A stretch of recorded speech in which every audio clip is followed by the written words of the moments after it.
right, everyone, this video is really just an extension of what we just talked about. So in the last video, we talked about what does it mean for two figures to be similar. And we learned that two figures are similar if their corresponding angles are congruent and the corresponding sides have equal ratios. And so in essence, when we say two figures are similar, that means that one figure either gets bigger or smaller than the other. And so when we say that a figure gets bigger or smaller, we call that a dilation.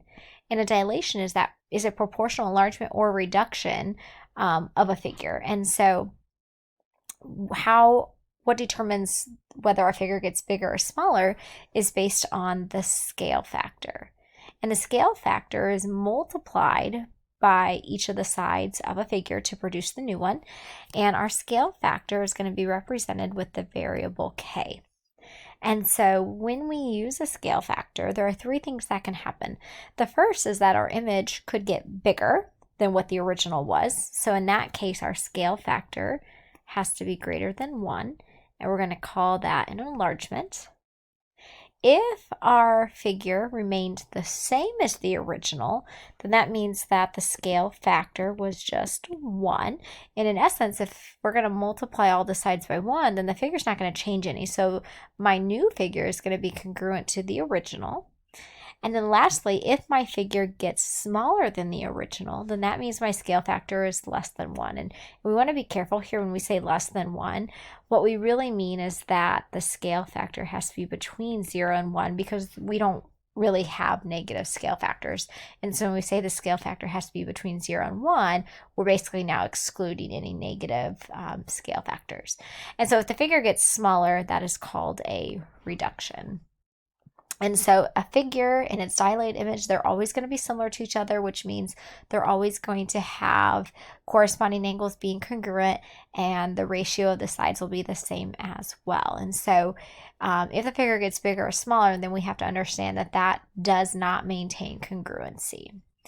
And so the last part of this lesson is going to be you actually calculating your scale factors.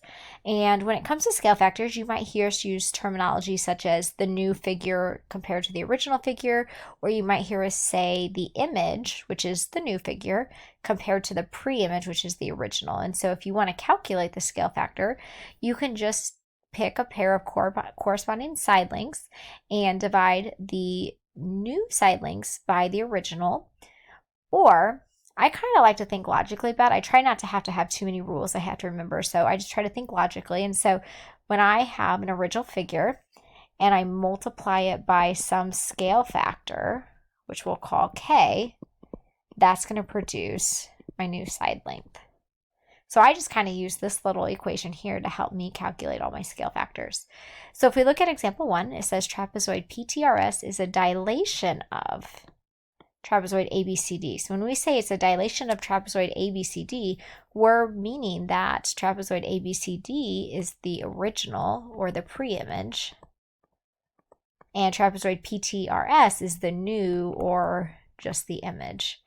And so when you look at the picture below, it's already labeled as original and new, and so that means we started with the original, and this is what our new figure looks like. And so when we see this, we can see that we have an enlargement.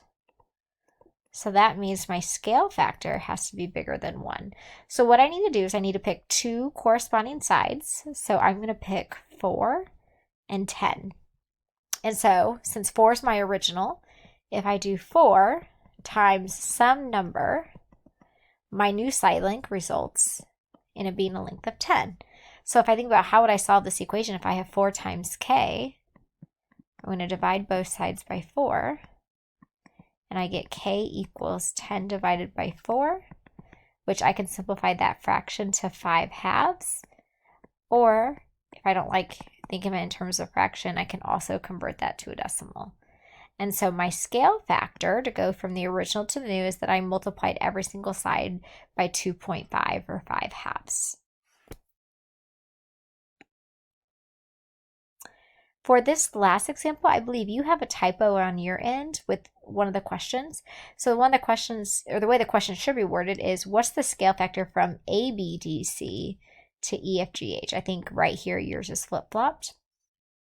And so when we read this, it says rectangle EFGH is a dilation of rectangle ABCD. So that means ABCD was the original, and EFGH is going to be the new. So I'm going from this original to this new, and I can see that my figure got smaller, so I know this will be a reduction.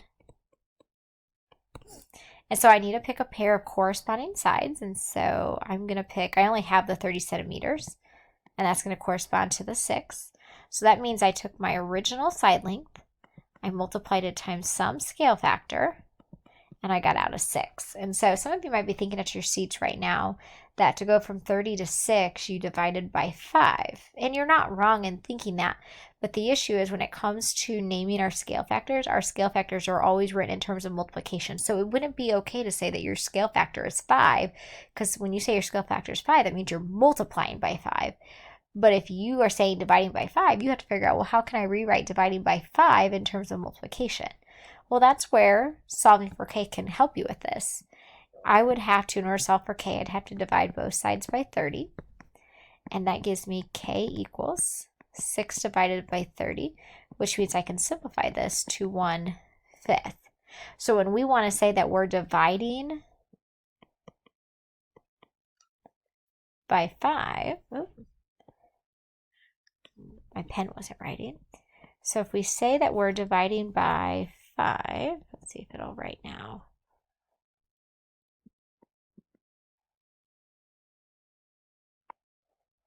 All right, so we got a scale factor of 1/5, which I could also simplify this to a decimal, which is, or convert to a decimal, which is 2/10.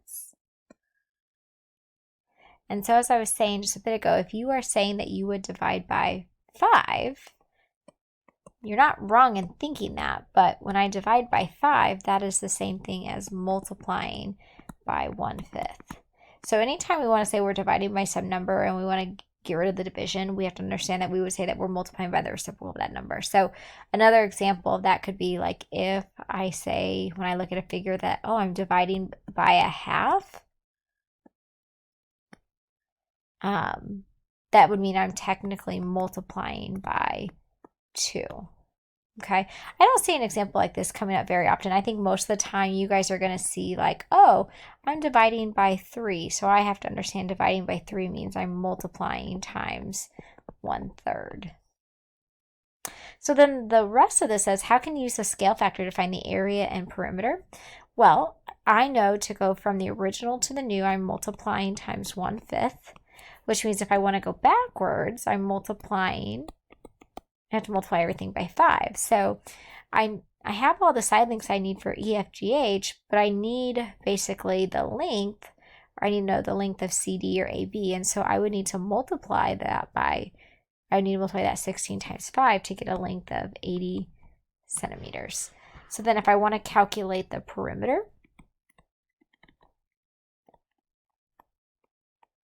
then I would have to do 80 plus 80 plus 30 plus 30 for ABDC. And let's say that's going to give me 160 plus 30 is 190. 190 plus 30 is 210 centimeters. And then if I want to do the perimeter of EFGH, I have to add 16 plus 16 plus 6 plus 6. So 16 is 16 is 32. 32 plus 6 is 38. 38 plus 6 is 44 centimeters.